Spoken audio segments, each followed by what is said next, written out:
আজ কিসের তরকারি হবে? গুড মর্নিং বন্ধুরা, সকালবেলা উঠে কাজ সেরে নিলাম। রোজের কাজ রোজ তো করতেই হবে, ভালো না লাগলেও শরীরে কাজ তো করতেই হবে। কি করব, আমার করতে হবে যখন করে নিচ্ছি।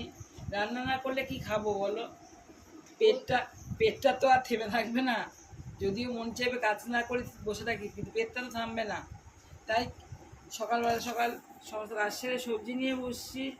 এই যে সবজি কাটতে বসে গেছি।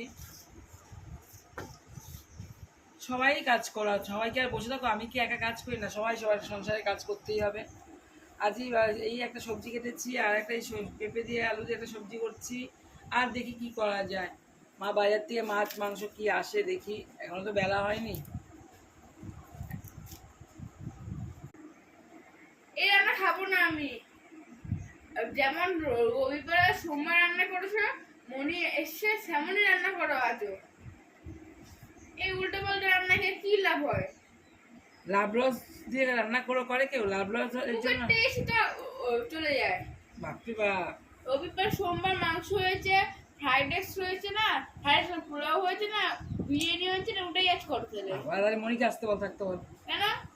মনির কাজ বাজ নেই নাকি? শুধু তোমারই কাজ বাজ নাকি?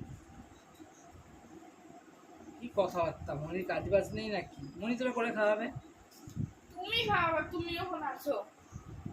বিরিয়ানি না হলে কি হচ্ছে? পোলাও তো বাড়ির মধ্যে করতে পারো। রেগুলার পোলাও খায় না, রেগুলার পোলাও খায় না। মা আজকে আমিষ হবে তাহলে? ওই তো বাজার থেকে নিয়ে আসো, কি আনে দেখি। তা আগে তো করো।